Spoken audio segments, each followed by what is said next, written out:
บายดีสบายดีพ่อแม่พี่น้องเบิร์สุกูสุคนเบิร์ดสุมองสุโขเด้อพี่น้องเด้อ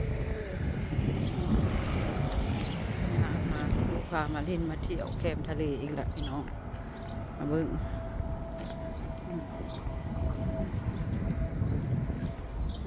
พี่น้องพากันมาเล่นมาเที่ยวอีกแล้วน้ำทะเลพี่น้องพี่น้อง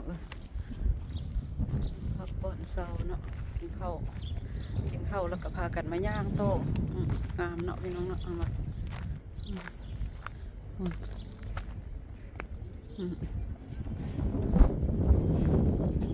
น้ำสร้างพี่น้องจ๋า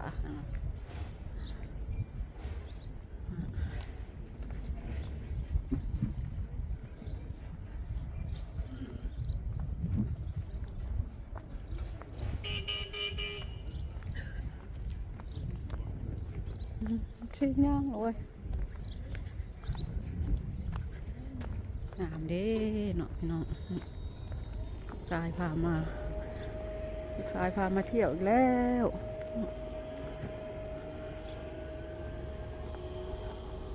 ทางในเขาจะบอกให้เข้าไปบอกเสกลัวเสละสั้น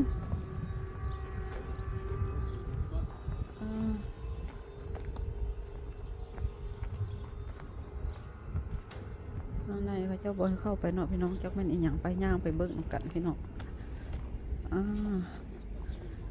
บอนโอ้ดอกเป็นแบบสิเขาเจ้าเตรียมเฮ็ดแฟตได้นี่เนาะเตรียมเฮ็ดแฟตเขาเจ้าพี่น้องทางในเบิ่งบ่ได้ขอโทษด้วยพี่น้องด้วยแกงกองไว้กัน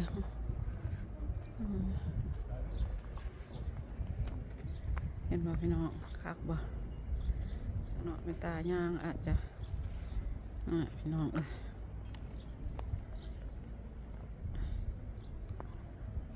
หลังจากกินข้าวแล้วก็ย่างให้ท้องลงแบบนี้พี่น้อง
งามแหงพี่น้องเนาะงามเนาะงามหลายพี่น้อง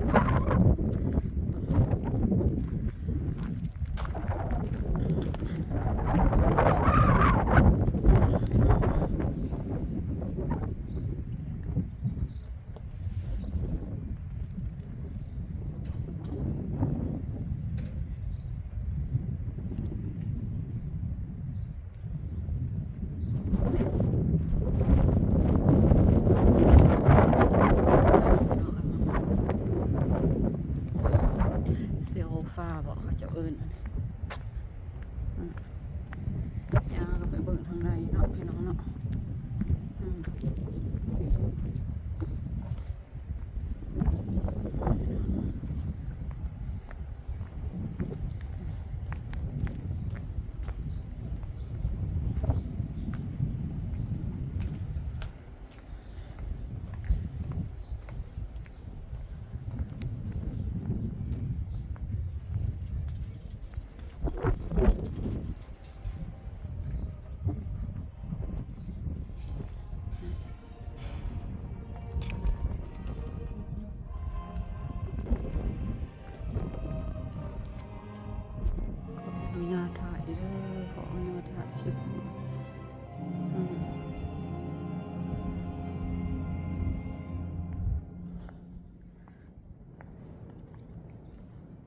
ข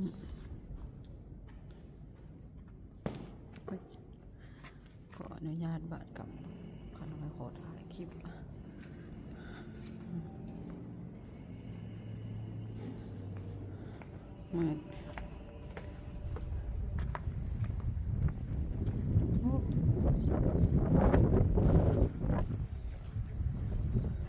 Chaque fois que je vais dans une église, j'ai mis la petite cloche.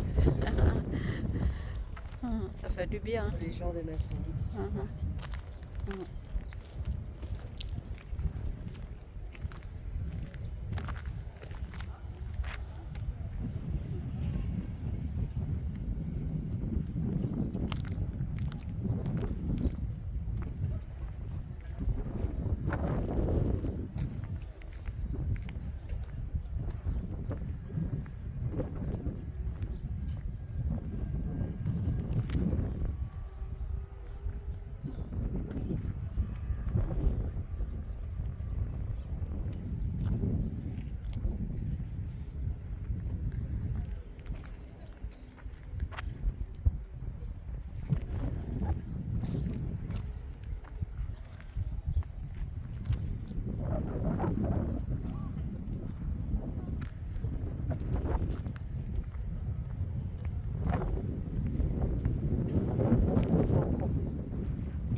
สรุปเสร็จปาโน่เขาเจ้าฮิสตัวอยู่นี่บ่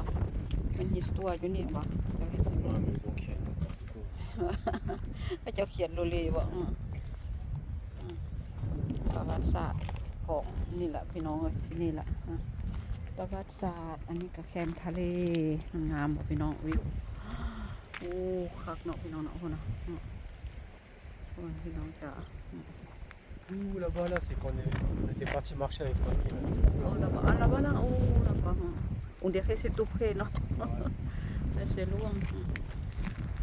งามเคยไปย่างแหละอยู่ฟ้าข้างนั้นพี่น้องเห็นเนาะ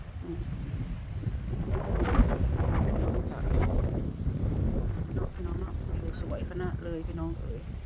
อันเมตาแกล้งกล้องไว้ก็ขอโทษขออภัยเด้อพี่น้องเด้อเนาะเมตากับพยายามสุดขีดแต่พี่น้อง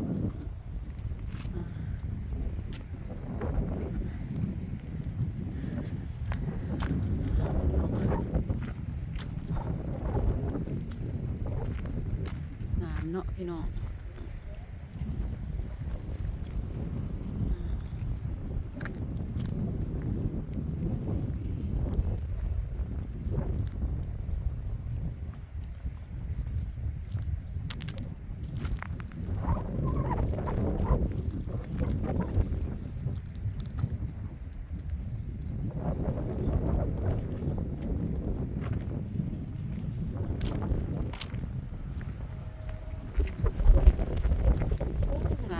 พี่น้องน้ำใสใสเนาะพี่น้องครับพี่น้องน้ำแห้ง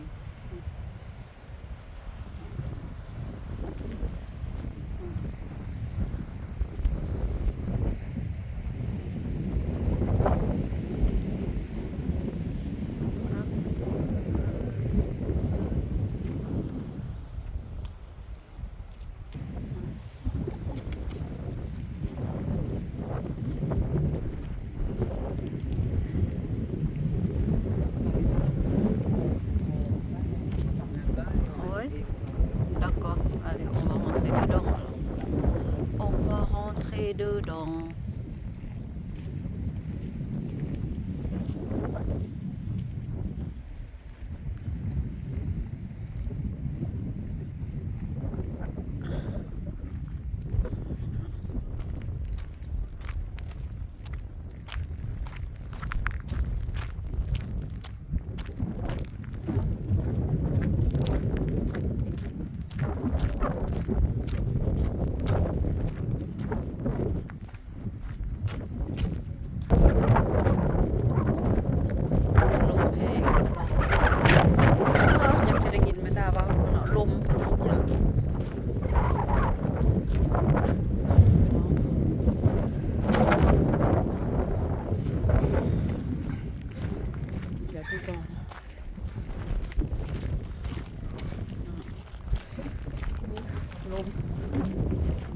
C'est beau, hein, non, c'est...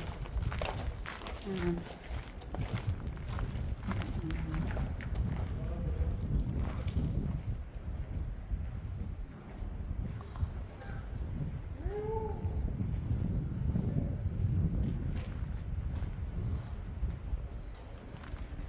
Vas-y, vas-y.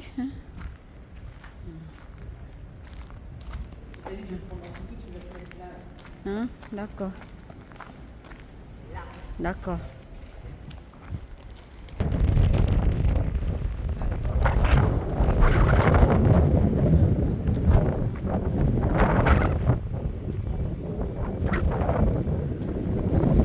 Ui, nào, hạt vi vi.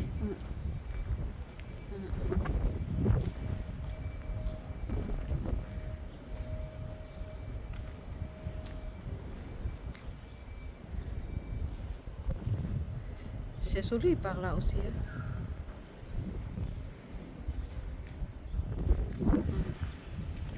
Ngàm nọ, nó mà.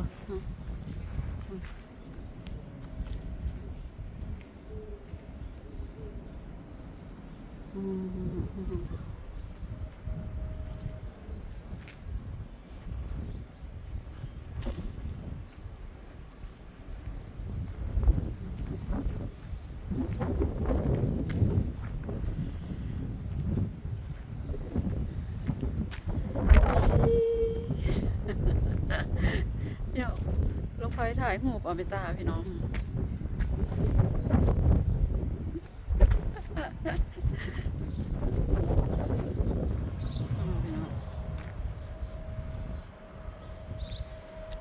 ใส่นี่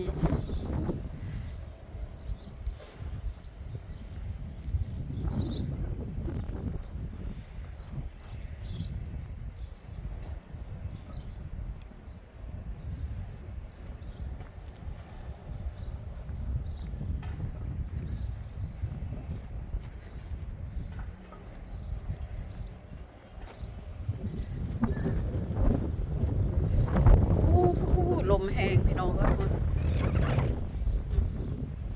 อย่าดูฟองอ่ะอย่าดูฟองตามเนาะพี่น้องเนาะเนาะ